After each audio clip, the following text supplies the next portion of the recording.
ओम अज्ञानतिमिरान्धस्य ज्ञानञ्जनशलाकया चक्षुरुन्मिलितं येन तस्मै श्रीगुरुवे नमः। श्रीचैतन्यमनोभीष्टं स्थापितं येन भूतले स्वयं रूपकदा मह्यं ददाति स्वपदान्तिकं। वन्देऽहं श्रीगुरु श्रीयुतपदकमलं श्रीगुरून् वैष्णवाचं श्रीरूपं साग्रजातं सगण रघुनाथान्वितं तं सजीवं साद्वैतं सावधूतं परिजनसहितं कृष्ण चैतन्यदेवं श्रीराधाकृष्णपादान् सगण ललिता श्रीविशाखान्विताश्च नारायणं नमस्कृत्यं नरं चैव नरोत्तमं देवीं सरस्वतीं व्यासं ततो जयमुदीरयेत्। शृण्वतां स्वकथा कृष्ण पुण्यश्रवणकीर्तनं हृदयन्तस्तु ये भद्राणि विद्नोति सुरसताम् नष्टप्रायेषु भद्रेषु नित्यं भागवत सेव्या भगवती उत्तम श्लोके भक्तिर्भवति नैष्टिकी तदा रजस्तमो भाव काम लोभादयश्चेत एतेन निरावृद्धं स्थित सत्त्वे प्रसिद्धति। एवं प्रसन्न मनसो भगवद्भक्ति योगता भगवत तत्व विज्ञान मुक्त संगस्य जायते विद्यन्ते हृदय ग्रंथि छिद्यन्ते सर्वसंशयम् क्षीयन्ते चास्य कर्माणि दृष्ट्वा एवात्मनीश्वरे मुखं करोति वाचालं पङ्गुं लङ्घयते गिरिं यत्कृपातमहं वन्दे परमानन्दमाधवम्। प्रह्लाद नारद पराशर पुंडरीकं व्यासम अम्बरीश सुख सौनक विस्मदालभ्यां रुक्मांग अर्जुन वसिष्ठम विभीषणादीनम पुण्यानि नामानि परम भागवत स्मरामि। हे कृष्ण करुणा सिंधु दीनबंधु जगतपतये गोपेश गोपिका कांत राधा कांत नमस्तुते। तप्त कांचन गौरांगे श्रीराधे वृंदावनेश्वरी वृषभानुसुते देवी प्रणमामि हरिप्रिये। आराध्यो भगवान ब्रजेस्तनय तद्धाम वृंदावन रम्या काचिदुपासना ब्रजवधु वर्गेण या कल्पिता। श्रीमद्भागवतम प्रमाण अमलम प्रेमोपमार्थो महान श्री चैतन्य महाप्रभु मतमिदम तत्रादरो नापर कृष्णाय वासुदेवाय हरे परमात्मने प्रणतक्लेशनाशाय गोविंदाय नमो नमः।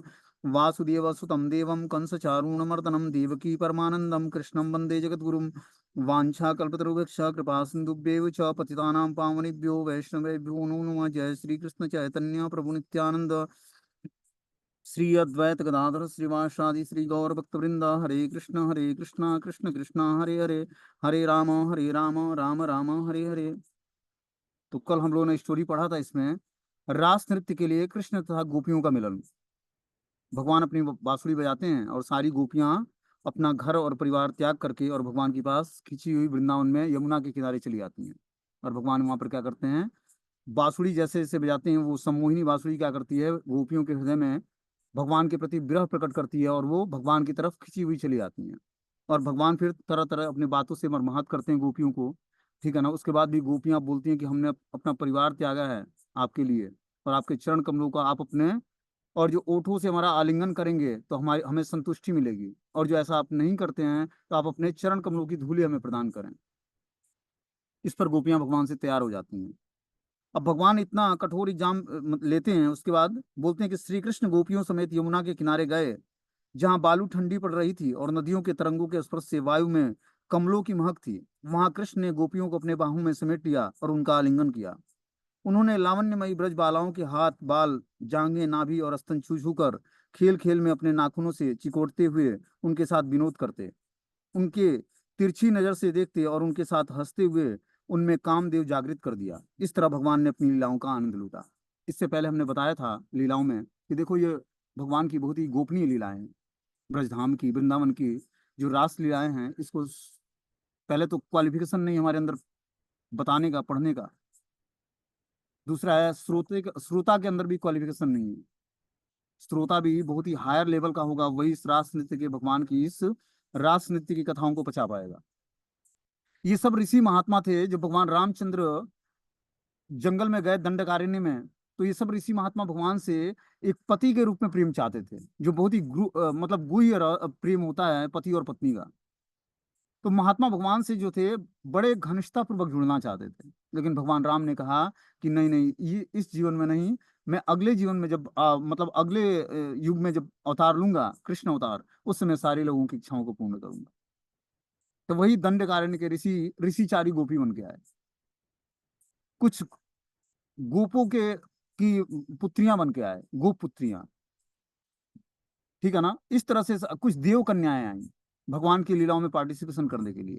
तो ये सब दिव्य लोक के वासी थे, मतलब कोई साधारण ऑर्डिनरी व्यक्ति नहीं था जिसका जिसके साथ कृष्ण रास नृत्य करते हैं। तो बोलते हैं कि भगवान श्री कृष्ण यमुना के किनारे गए, जहां बालू ठंडी पड़ रही थी। नदियों के तरंगों का स्पर्श करते हुए वायु कमलों के सदृश महक रहा था। जो पूरे वातावरण में कमल के फूलों की सुगंध फैली हुई थी यमुना के किनारे। वहां कृष्ण ने गोपियों को अपनी बाहों में समेटा और उनको आलिंगन किया। उनके लावण्यमयी ब्रजबालाओं के हाथ, बाल, जांघें, नाभि और स्तन छू छू कर खेल खेल में अपने नाखूनों से चिकोटते हुए उनके साथ विनोद किया और उनकी तिरछी नजर देखते हुए उनके साथ हंसते हुए उनके अंदर कामदेव को जागृत कर दिया। इस तरह भगवान ने अपनी लीलाओं का आनंद लूटा। बोलते हैं, एवं भगवतम कृष्णा लभ्यमाना महात्मनम आत्मानम में निरे स्त्रीणाम मानिन्यो अधिक अधिकम भुवि। पूर्ण पुरुषोत्तम भगवान श्री कृष्ण ने ऐसा विशेष आदर पाकर गोपियां अपने को गर्वित हो उठी और उनमें से हर एक ने अपने को पृथ्वी की सर्वश्रेष्ठ स्त्री समझा। जैसे ही भगवान ने इस तरह से गोपियों के साथ नृत्य करना शुरू किया और जो है आलिंगन करना शुरू किया, तो गोपियों को लगा कि हम लोग बहुत ही सर्वश्रेष्ठ स्त्रियां हैं। उनके हृदय में क्या हुआ? गर्व उत्पन्न हो गया, घमंड उत्पन्न हो गया कि हम लोग श्याम सुंदर भगवान कृष्ण जो हैं, पूरे ब्रह्मांड के अखिल लोग चूड़ामणि, उन्होंने हमारा आलिंगन किया है और हमें हमारे साथ जो है उन्होंने केली की है, मतलब आनंद लिया है। इस तरह उनको अपने सौभाग्य का पता लगा और वो अपने को सर्वश्रेष्ठ स्त्री समझने लगी। बोलते हैं यहाँ पर कि गोपियां इसलिए गर्वित थी क्योंकि उन्हें सर्वश्रेष्ठ पुरुष प्रेमी के रूप में प्राप्त हुआ था। जैसे मान लो कि कोई, एक साधारण एग्जांपल देते हैं, जैसे भौतिक संसार में क्या होता है, किसी स्त्री का पुरुष बहुत ही सुंदर हो और स्त्री भी सुंदर हो, ठीक है ना, तो क्या होता है कि उसको बहुत ही गर्व होता है कि उसका हस्बैंड बहुत ही हैंडसम है और बहुत अच्छे तरीके से बातचीत करता है, बहुत अच्छा इनकम है, तो वो क्या होता है, बहुत ही गर्वित होती है उसको लेकर, ठीक है ना, और इठलाती है वो। उसी तरह भगवान को जब ये गोपियां भगवान को पाकर पुरुष प्रेमी के रूप में बहुत ही गर्वित महसूस करने लगे अपने आप को, कि जो सर्वश्रेष्ठ प्रेमी है पूरे ब्रह्मांड के, अखिल नायक कृष्ण, वो हम लोग के प्रेमी बने हैं आज। ऐसा पुरुष प्रेमी किसको मिलेगा? एक तरह से उन्हें कृष्ण पर गर्व था। साथ ही साथ गोपियों का यह गर्व एक बहाना था जो कृष्ण की लीला शक्ति द्वारा उत्पन्न किया गया था। तो भगवान ने ही गोपियों के अंदर ये गर्व उत्पन्न किया। अब क्या करते हैं भगवान, देखो आगे, जो कृष्ण की लीला शक्ति के द्वारा उत्पन्न किया गया था, जिससे वे विरह के द्वारा उनके प्रति अपना प्रेम प्रगाढ़ कर सके। बोलते हैं कि गोपियों को अपने सौभाग्य पर अत्यंत गर्वित देखकर भगवान केशव ने उनके इस गर्व को उबारना चाहा और उन पर और अधिक अनुग्रह करना चाहा, अतः वे तुरंत अंतर्ध्यान हो गए। अब लीलाओं से भगवान अंतर्ध्यान हो जाते। अब क्या होता है, जब भगवान लीलाओं से अंतर्ध्यान हो जाते हैं तो श्री सुखदेव गोस्वामी बोलते हैं, अंतर्हिते भगवती ससेवम प्रजांगना अतृप्यस्य चक्षाणाम करिण्यम इव युत्थपम। सुखदेव गोस्वामी ने कहा, जब भगवान कृष्ण इस तरह एकाएक विलुप्त हो गए तो गोपियां उन्हें न देख सकने के कारण अत्यंत व्यथित हो उठी। जब अचानक लीलाओं से गायब हो गए भगवान, तो गोपियां व्यथित हो गई कि श्याम सुंदर कहाँ चले गए अचानक। जिस तरह हथनियों के समूह अपने नर से बिछुड़ जाने पर खिन्न हो उठता है, यही स्थिति उनकी हो गई। जैसे एक नर हाथी होता है और उसकी बहुत सारी हथनियां होती हैं, अचानक वो हाथी गायब हो जाए तो सारी हथनियां जो है परेशान हो जाएंगी। वही स्थिति गोपियों की थी। यहाँ पर एग्जाम्पल देते हैं आचार्यों के द्वारा कि गोपियों के बीच में से अचानक कृष्ण गायब हो गए तो गोपियों की स्थिति बहुत ही व्यथित हो गई। भगवान श्री कृष्ण का स्मरण करते हुए गोपियों के हृदय उनकी चाल ढाल और प्रेममय मुस्कान, उनकी कौतुकपूर्ण चितवन और मोहने वाली बातों और अपने साथ की जाने वाली अन्य लीलाओं से अभिभूत हो उठा। गोपियों का हृदय जो है भगवान कृष्ण के अलग अलग जो लीलाएं थी, उनका चलना, उनकी प्रेममयी मुस्कान, उनकी कौतुकपूर्ण चितवन और मोहने वाली बातें, साथ ही की जाने वाली अन्य लीलाएं, ये सब उनको स्मरण होने लगा, धीरे धीरे अभिभूत होने लगा, प्रकट होने लगा उनके हृदय में। इस तरह रमा के स्वामी कृष्ण के विचारों में लीन वे गोपियां उनके विविध दिव्य लीलाओं का अनुकरण करने लगी। तो जैसे ही भगवान लीलाओं से गायब होते हैं, तो भगवान की शुरुआत से लेकर आज तक की सारी लीलाओं गोपियों के हृदय में प्रकट होने लगा, भगवान से विरह के कारण। क्योंकि जितना ही देखो, एक होता है कि एक व्यक्ति सशरीर प्रेजेंट होता है, ठीक है ना, तो उतना उससे उत्सुकता से आदमी नहीं मिलता है। अब पता लगे कि 2 साल बाद कोई व्यक्ति घर आ रहा है, तो इतनी उत्सुकता होती है कि क्या बनाऊं, कैसे उनसे बातचीत करूंगी, क्या मैं क्या ड्रेस पहनूं, क्या मतलब सब कुछ बहुत ही परफेक्ट तरीके से कर लूं जिससे वो आते ही प्रसन्न हो जाए। तो उस समय उनका ज्यादा इंपॉर्टेंस होता है, ठीक है ना। वही स्थिति यहाँ पर गोपियों का था कि जब भगवान आलिंगन करने लगे और चींटियां काटने लगे और उनका उनके साथ केली करने लगे भगवान, तो उनको गर्व होने लगा हृदय में कि जो परम प्रेमी पुरुषोत्तम भगवान है वो हमारे आज प्रेमी बने। उसके बाद भगवान लीलाओं से गायब हो जाते हैं। तो सारे जो भगवान की लीलाएं थी शुरू से आज तक जो गोपियों के सामने हुआ था, भगवान की लीलाएं, बाल लीलाओं से लेकर और किशोरी लीलाओं तक, उस सारी लीलाओं को गोपियों ने स्मरण करने लगा। उनके हृदय में सारी लीलाएं प्रकट होने लगी। बोलते हैं कि गोपियां उनके विविध दिव्य लीलाओं का अनुकरण करने लगी। अब लीलाएं प्रकट हुई, उसका अनुकरण करने लगी, उसको अपने जीवन में उस लीलाओं को करने लगी सभी मिलकर, कि भगवान के एक कृष्ण बन जाती है, बाकी सब उनकी गोपियां बन जाती हैं, इस तरह से और बाल सखाएं बन जाती हैं, सारी गोपियां ही भगवान का अनुकरण करने लगती हैं, जो जो लीलाएं आज तक उन्होंने देखा था।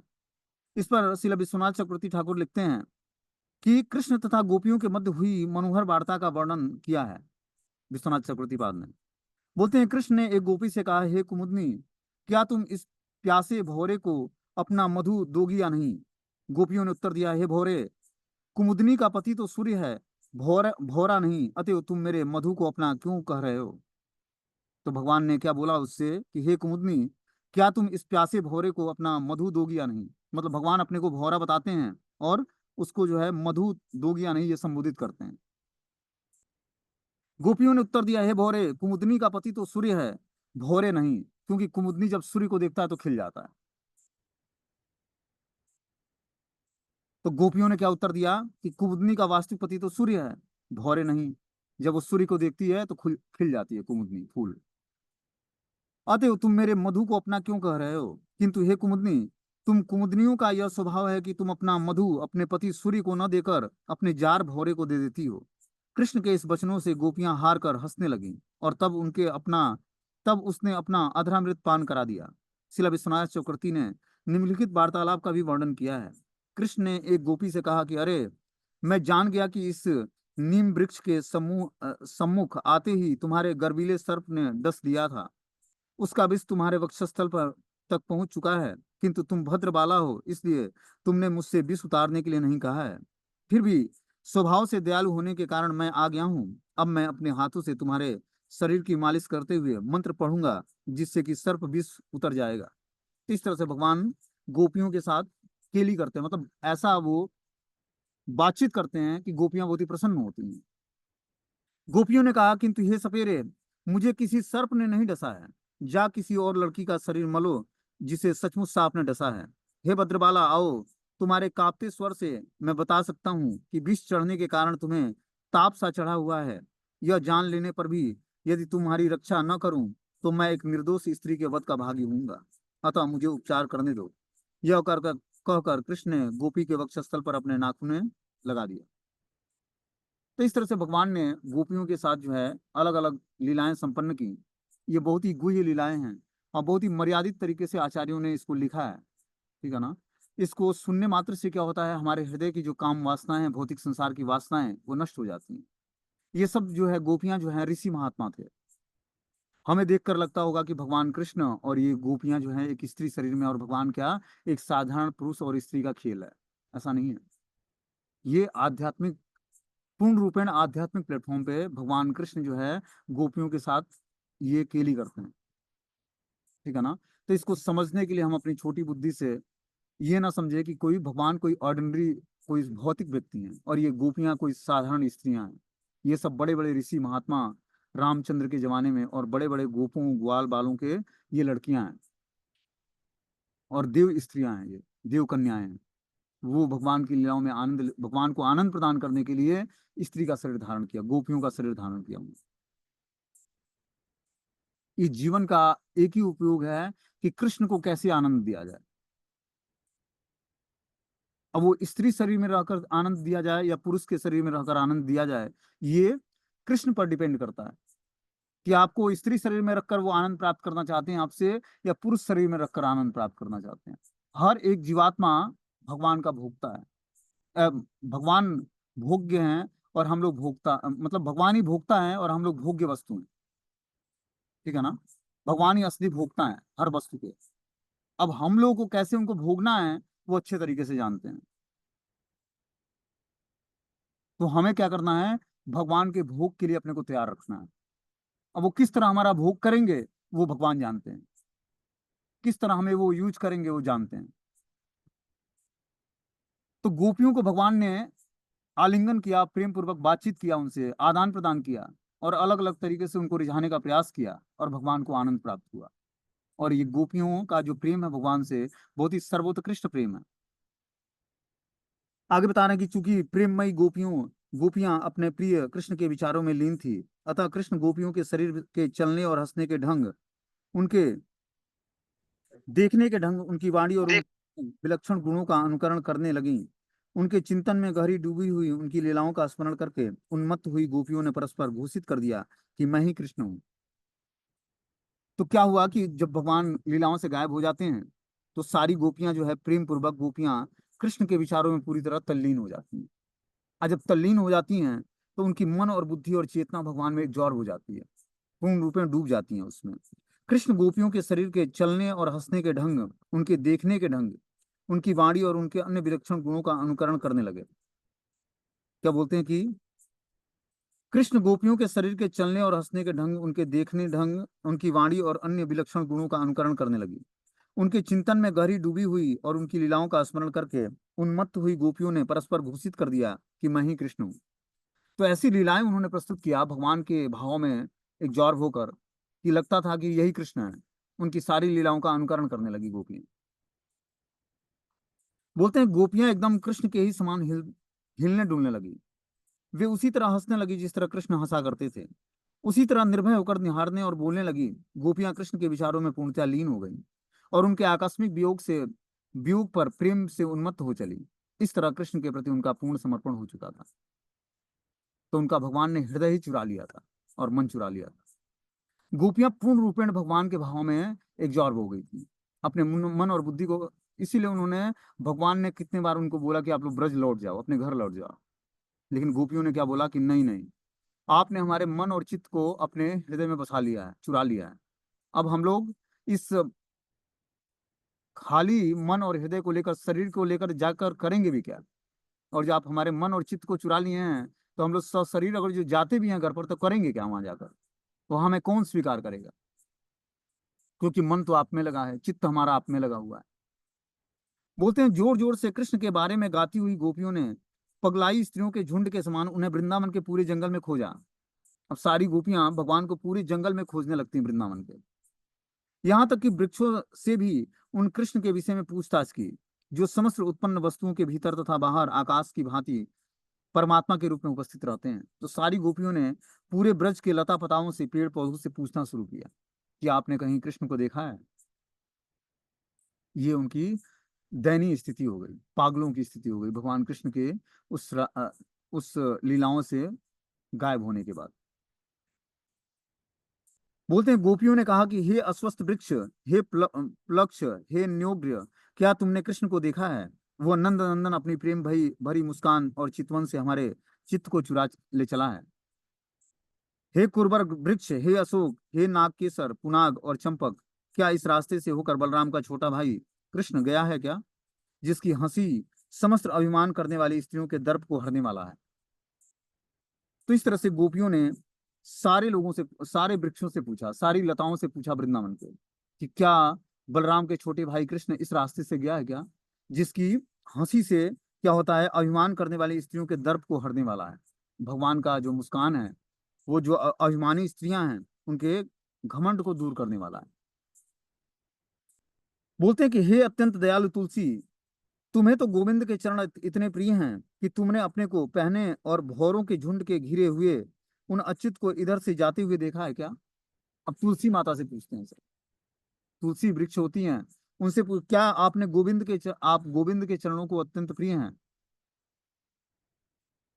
क्या आपने भौरों के झुंड से घिरे हुए उस अच्युत को इधर से जाते हुए देखा है क्या?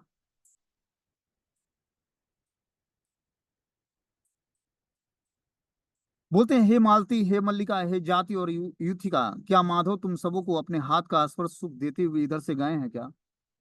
अब सारी जो मालती के वृक्ष थे, मल्लिका के वृक्ष थे, युथिका और इस तरह के जो जो खुशबूदार फूलों के वृक्ष थे, उनसे भी गोपियां पूछती हैं। अब आगे पूछती हैं, हे च्यूत, हे प्रियाल, हे पनस, हे आसन, हे कोविदार, हे जम्बू, हे अर्क, हे बिल्व, हे बकुल और आम, हे कदम्ब और नीम और यमुना के तट के समीप स्थित अन्य सारे पौधों और वृक्षों, अन्यों के उपकार के लिए अपना जीवन अर्पित करने वाले हम गोपियों के मन चुरा लिए गए हैं। अतः कृपया करके हमें बताएं कि कृष्ण यहाँ से गए हैं क्या। तो गोपियां खोजते खोजते यमुना के किनारे जाती हैं। यमुना के किनारे जो वृक्ष होते हैं, लताएं होती हैं, उनसे पूछना शुरू करती हैं। आम के वृक्ष होते हैं, बकुल के, कदम्ब के, नीम के, कोविदार के, पनस के, पियाल के, इन सब वृक्षों से पूछना शुरू करती हैं कि क्या श्याम सुंदर इधर से गए हैं क्या, आप लोगों ने देखा है क्या, हम लोग के हृदय को उन्होंने चुरा लिया। आगे बोलते हैं इसमें कि हे माता पृथ्वी, आपने भगवान केशव के चरण कमलों का स्पर्श पाने के लिए ऐसी कौन सी तपस्या की है जिससे उत्पन्न परम आनंद से आपके शरीर में रोमांच हो जाता है। इस अवस्था में आप अति सुंदर लग रही हैं। क्या भगवान के इसी प्राकट्य के समय आपको ये भाव लक्षण प्राप्त हुए हैं, या फिर और पहले जब उन्होंने अपने पर वामन देव के रूप में अपने पांव रखे थे, और या इससे भी पूर्व जब उन्होंने वराह देव के रूप में अपना आपका आलिंगन किया था। तो इस तरह से माता पृथ्वी से पूछती हैं कि आप भगवान केशव के चरण कमलों का स्पर्श पाने के लिए ऐसी कौन सी तपस्याएं की हैं जो हमेशा भगवान आपके ऊपर चलते हैं, आप हमेशा भगवान के चरण कमलों का स्पर्श पाती रहती हैं। क्या ये परम आनंद से आपके शरीर में रोमांच हो जाता है जब भगवान केशव आपके ऊपर अपना चरण कमल रखते हैं, तो क्या आपके शरीर में रोमांच हो जाता है। इस अवस्था में आप अति सुंदर लग रही हैं। क्या भगवान के इसी प्राकट्य के समय या इससे और पहले भगवान ने वामन देव ने अवतार लिया था, उससे पहले बराह अवतार लिया था, क्या उस समय आपका आलिंगन किया था इसलिए आप परम प्रसन्न हैं, या इस कृष्ण अवतार में इन्होंने आपके ऊपर अपना चरण कमल रखा है इसलिए आप ज्यादा प्रसन्न हैं। तो इस तरह से पृथ्वी माता से बातचीत करती हैं। बोलते हैं विश्वनाथ चक्रवर्तीपाद की गोपियों के विचारों में निम्नोक्त व्याख्या है कि शायद इन वृक्षों तथा लताओं ने हमारे प्रश्न नहीं सुने क्योंकि वे भगवान विष्णु के ध्यान में मग्न थे, या शायद चूंकि वे हमें यह नहीं बताना चाहते कि कृष्ण कहाँ गए हैं। वे पवित्र स्थान में रहते हुए भी कठोर हृदय वाले हैं। जो हो, पवित्र स्थान के वासियों की इस तरह अनावश्यक आलोचना करने से क्या लाभ होगा। हम कह नहीं सकती कि क्या वे सचमुच जानते हैं कि कृष्ण कहाँ गए हैं। अतः चलो ऐसे किसी को ढूंढें जो निश्चित रूप से जानता हो कि वे कहाँ हैं। इस तरह गोपियों ने निष्कर्ष निकाला कि चूंकि कृष्ण को इसी पृथ्वी पर कहीं न कहीं होना है, अतः पृथ्वी उनके विषय में अवश्य जानती होगी। तो गोपियों ने आपस में निर्णय किया कि हो सकता है कि लता पता को मालूम ना हो, या ये बताना ना चाहते हो क्योंकि इनका हृदय बहुत ही कठोर है। ठीक है ना। तो ऐसे व्यक्ति की खोज करते हैं जिनको कृष्ण का पता पता हो। तो उन्होंने पृथ्वी माता को सिलेक्ट किया कि पृथ्वी माता को पता होगा कि हमारे कृष्ण कहाँ हैं, क्योंकि उन कहीं ना कहीं मतलब इनके ऊपर ही चरण कमल रखकर भगवान आसपास ही गए होंगे। तो पृथ्वी माता को अवश्य ही पता होगा। अब पृथ्वी से पूछते हैं कि क्या आपने हमारे श्याम सुंदर को देखा है।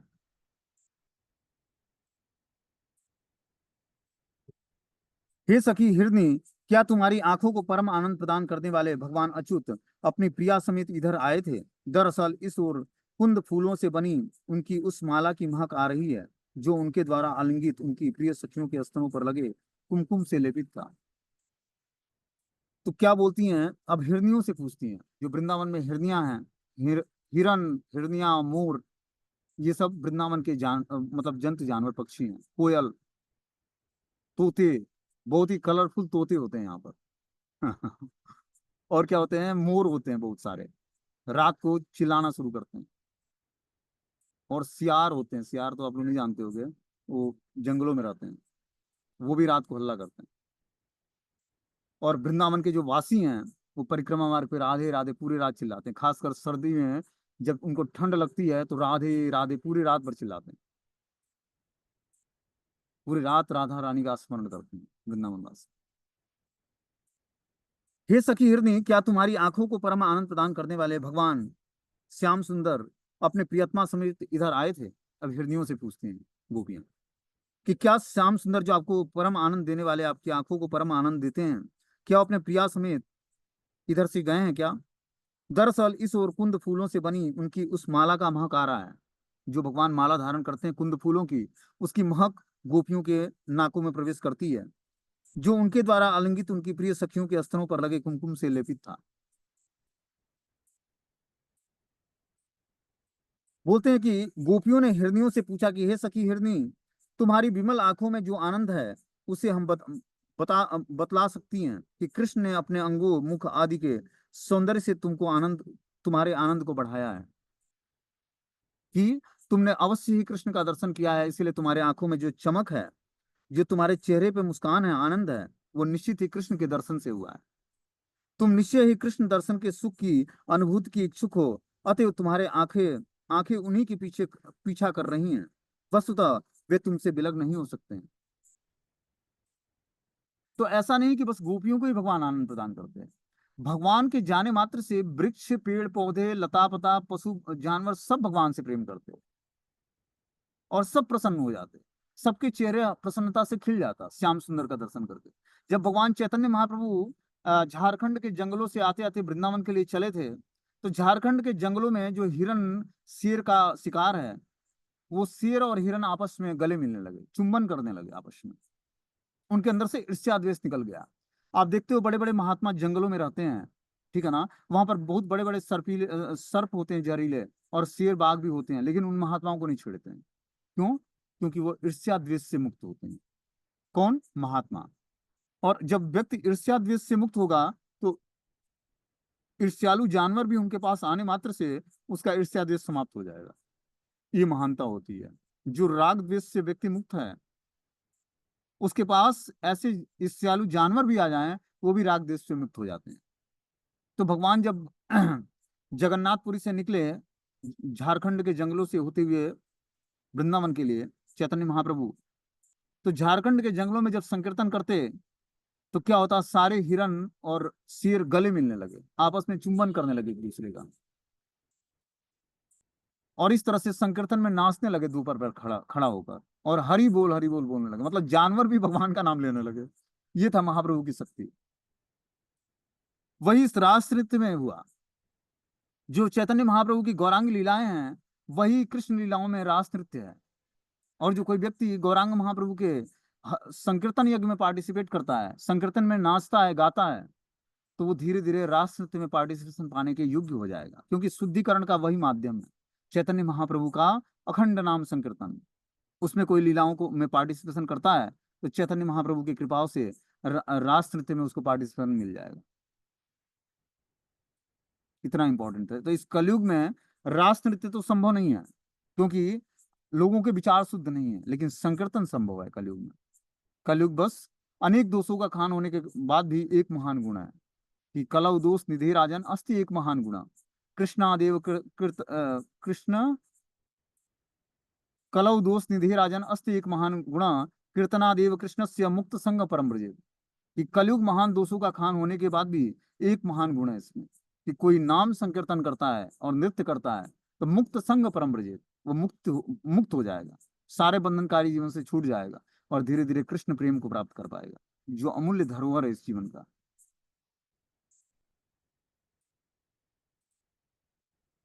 बोलते हैं तब कृष्ण दर्शन के सुख की अनुभूति की इच्छुक, अतएव तुम्हारे आंखें उन्हीं की पीछा कर रही है, वे तुमसे विलग नहीं हो सकते हैं। तब हिरनियों को अपने सहज भाव से घूमते देखकर गोपियां चिल्ला उठी, ओ बताओ ना कि तुमने कृष्ण को देखा है।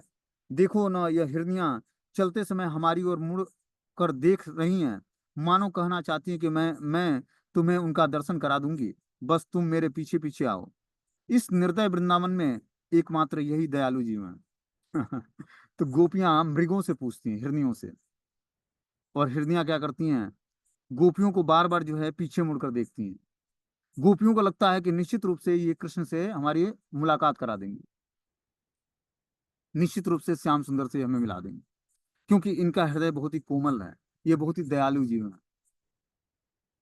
जो ही गोपियां हिरनियों के पीछे पीछे चलती हैं, वह ओझल हो जाती हैं, और वह फिर से चिल्ला उठती हैं, अरे हमें कृष्ण के पास ले जाओ। ले जा रही वह हिरनी क्यों नहीं दिख रही है? एक गोपी सुझाव देती है कि कृष्ण यहीं कहीं पास में होंगे, और वह हिरनी उनसे डरने के कारण यहीं कहीं छिप गई होगी, जिससे वह यह प्रकट करने की संभावित त्रुटि से बच सके कि वे यहीं हैं। इस प्रकार अनुमान लगाते लगाते उन्हें इधर से सहसा बहने वाली किसी सुगंध का पता चल जाता है। वे खुशी से उछलकर बारंबार कहती हैं, हाँ हाँ यही हैं। अपनी सखी के संसर्ग से कृष्ण के शरीर की चमेली की माला सखी के स्तनों पर लगे कुमकुम से चुपड़ गई और उन सबों की सुगंध हम तक आ रही है। इस तरह गोपियों को दो प्रेमियों के शरीर की, कृष्ण की चमेली माला की तथा उनके प्रेमिका के स्तनों पर लगे अंगराग की सुगंधी का पता चल गया। तो कुछ देर बाद हिरनियां भी गायब हो जाती हैं। ये तो भगवान के भाव में है गोपियां, और हिरनियां मस्त अपना जंगल में घूम रही हैं वृंदावन में। तो लीलाओं से वो भी गायब हो जाती हैं कुछ देर बाद, हिरनियां गायब हो जाती हैं। तो अब गोपियों को भगवान कृष्ण के जो गले की माला में जो चमेली का फूल है उसकी सुगंध, सखियों के स्तनों पर लगे कुमकुम से चुपड़े जो चमेली के फूल थे उसकी सुगंध, और दो प्रेमियों के शरीर की जो कृष्ण की चमेली की माला थी और प्रेमियों प्रेमिका के स्तनों पर लगे अंगराग की सुगंध थी, वो गोपियों के नाकों में, घ्राणेंद्रियों में प्रवेश करता है। बोलती हैं हाँ हाँ यही कृष्ण होंगे कहीं। बोलती हैं हे वृक्ष, हम देख रही हैं कि तुम झुक रहे हो, क्या जब राम के छोटे भाई कृष्ण इधर से गए हैं तो जिनके पीछे पीछे गले की सुशोभित तुलसी मंजरी की माला के चारों ओर उन्मत्त भौरे भौरे मंडरा रहे थे, तो उन्होंने अपने स्नेहपूर्ण चितवन से तुम्हें प्रणाम को स्वीकार किया था। वे अपनी बाहें अवश्य ही अपने प्रिया के कंधे पर रखे होंगे और अपने खाली हाथ से कमल का फूल डुला रहे होंगे। इस तरह से गोपियां उस वृक्षों से पूछती हैं कि हे वृक्षों, हम देख रहे हैं कि तुम झुके रहते हो हमेशा। तो क्या भाई तुमने कृष्ण जो बलराम के छोटे भाई हैं उनको क्या इधर से जाते हुए देखा है, जो तुलसी की मंजरी धारण करते हैं, जिस तुलसी की मंजरी की मालाओं पर उन्मत्त भौरे जो है मंडराते रहते हैं और स्नेह पूर्वक उसका रस लेते हैं? क्या आप लोग झुके हो? क्या आपने कृष्ण के चरण कमलों को प्रणाम किया है? क्या कृष्ण ने आपके प्रणाम को स्वीकार किया है? क्या अपनी बाहें उन्होंने अपनी प्रिया के कंधे पर रखे हुए और दूसरे हाथ में कमल के फूल घुमाते हुए क्या इधर से गए हैं कृष्ण? चलो इन लताओं से कृष्ण के विषय में पूछा जाए। यद्यपि वे अपने पति रूप में इन वृक्षों की बाहों का आलिंगन कर रही हैं, किंतु अवश्य ही कृष्ण ने अपने नाखूनों से इनका स्पर्श किया होगा, क्योंकि प्रसन्नता के मारे इनकी त्वचा पर फफोले प्रकट हो गए हैं। तो जो वृक्षों पर लताएं थी, अब उस लताओं से पूछती हैं गोपियां।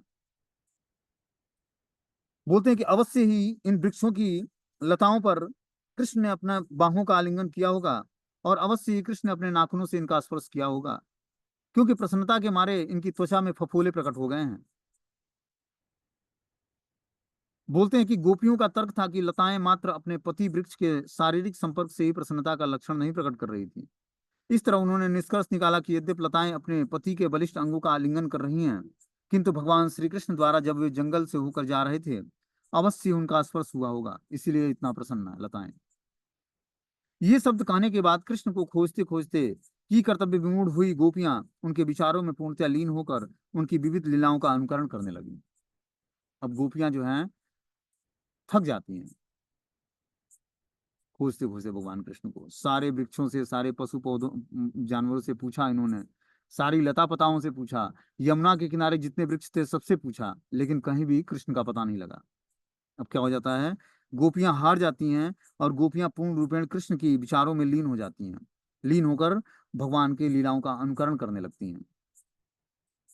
एक गोपी ने पूतना की नकल उतारी, जबकि दूसरी बालक कृष्ण बन गई और वह पहले वाली का स्तनपान करने लगी। अन्य गोपियों ने शिशु कृष्ण के रोदन का अनुकरण करते हुए उस गोपी पर पाद प्रहार किया जो सक्टासुर की भूमिका निभा रहे थे। तो गोपियों के भगवान कृष्ण की बाल लीलाओं का स्मरण हुआ। अब एक गोपी जो है पूतना बन जाती है और दूसरी गोपी जो है कृष्ण बन जाती है और स्तनपान करने लगती है। मतलब जो कृष्ण बनी थी गोपी, वो क्या करती है, पूतना जो बनी थी गोपी उसका स्तनपान करती है, और इस तरह से सारी गोपियां जो है कृष्ण के रोदन का अनुकरण करती हैं। मतलब भगवान कृष्ण रो रहे हैं जब पूतना उनको लेकर उड़ती है। तो फिर क्या होता है, एक गोपी जो है अपने पाद प्रहार से सक्टासुर की भूमिका निभाती है। एक गोपी तृणावर्त बन गई और दूसरी गोपी को जो बालक कृष्ण बनी थी दूर ले गई, जबकि एक अन्य गोपी रेंगने लगी, जिससे उसके पांव घसीटते समय पायजेब बजने लगे। तो इस तरह से भगवान कृष्ण की लीलाओं का अनुकरण करने लगी सारी गोपियां। दो गोपियां उस तमाम गोपियों के बीच में राम और कृष्ण बन गई जो ग्वाल बालों का अभिनय कर रही थी। एक गोपी ने कृष्ण द्वारा राक्षस वत्सासुर के वध का अनुकरण किया, जिसमें दूसरी गोपी वत्सासुर बनी, और गोपियों के एक जोड़े ने वकासुर वध का अभिनय किया। तो हम लोग ने वत्सासुर की स्टोरी पढ़ी थी कि कृष्ण और बलराम अपने गोप ग्वालों के साथ जब वो बछड़े चराने गए, तो क्या हुआ, जब वो बछड़े चरा रहे थे तो बछड़े चरने लगे, तो ये सब खेलने लगे आपस में, सारे ग्वाल बाल और भगवान कृष्ण और बलराम। तो दो पार्टी बनी, एक कृष्ण की और एक बलराम जी की, कि जो हारेगा वो दूसरी पार्टी को अपने पीठ पर बैठाएगा और घोड़े की तरह चलेगा, मतलब घोड़ा बनना पड़ेगा उसको, उसके पीठ पर दूसरा गोप बालक बैठेगा। तो इस लीलाओं का अनुकरण गोपियां करने लगी। उसी में एक वत्सासुर नामक का असुर आ गया और बलराम जी को अपनी पीठ पर बैठाकर बहुत दूर ले गया, ठीक है ना। लेकिन बलराम जी धीरे धीरे भारी होते हैं और वो फिर अपने वास्तविक स्वरूप में आ जाता है वत्सासुर, और इस तरह बलराम जी उसका वध करते हैं। वही लीलाओं का अनुकरण गोपियां इस समय कर रही हैं। बोले गोपियों ने एक जोड़े ने बकासुर, जो बगुले के रूप में आया था और भगवान ने उसका वध किया, उसका अनुकरण करती हैं। जब एक गोपी ने पूरी तरह अनुकरण कर दिखाया, तो कृष्ण किस तरह दूर विचरण करने वाले गौओं को बुलाते हैं, वे किस तरह बंसी बजाते थे, और वे किस तरह विविध खेलों में लगे रहते थे, जो अन्यों ने बहुत खूब चिल्लाकर बधाई दी थी। तो इस तरह से एक गोपी अब क्या करती है, भगवान की उन लीलाओं का स्मरण करती है, उन लीलाओं का अनुकरण करती है जब कृष्ण से गांव में दूर चली जाती हैं चरते चरते घास, और भगवान क्या करते हैं, अपनी बांसुरी बजाकर उन सारे को बुलाते हैं। और जब इस तरह से खेल करते हैं भगवान, तो कुछ गोप ग्वाल जो है बहुत खूब वाह वाह चिल्लाकर बधाई देते हैं भगवान कृष्ण को। तो इसका इस लीलाओं का अनुकरण गोपियां करती हैं। इन एक अन्य गोपी अपने मन को कृष्ण में स्थिर किए अपनी बाहों को दूसरे सखी के कंधों पर टिकाए चलने लगी और बोली, मैं कृष्ण हूँ, जरा देखो मैं कितनी शान से चल रही हूँ। तो इस तरह से दूसरी गोपी ने क्या किया, एक गोपी के जो कृष्ण बनी थी उसके कंधे पर हाथ रखती है और पूरे शान से चलने लगती है कि मैं कृष्ण हूँ, और इस तरह से उस कृष्ण का अनुकरण करती हैं। आगे बोलती हैं कि एक गोपी ने कहा कि आंधी वर्षा से मत डरो, मैं तुम्हारी रक्षा करूंगी। यह कहकर उसने अपना दुपट्टा अपने सिर से ऊपर उठा लिया। यह उठाने का मतलब है कि उसने गोवर्धन धारण करने की लीला की। जो पगड़ी बनाई थी उसने अपने सर पर, उस पगड़ी को हाथ में जो अपने छोटी उंगली पर उठा लिया। ये गोवर्धन पर्वत भगवान ने धारण किया था। तो गोवर्धन लीलाओं का अनुकरण किया उसने। इस पर सुखदेव गोस्वामी ने बोला कि सुखदेव गोस्वामी ने कहा कि हे राजन, एक गोपी दूसरे के कंधे पर चढ़ गई और अपना पांव एक अन्य गोपी के सिर पर रखती हुई बोली, रे दुष्ट सर्प, यहाँ से चले जा। तुम जान लो कि मैंने इस जगत के में दुष्टों का दंड देने के लिए ही जन्म लिया है। तो कालिया नाग का अनुकरण करने लगी गोपी। इस तरह आगे बहुत सारी लीलाओं का अनुकरण करती हैं। अब आगे की लीलाओं को हम लोग कल सुनेंगे, कल के क्लास में, ठीक है। अभी मैं नेक्स्ट मीटिंग लिंक शेयर करता हूँ।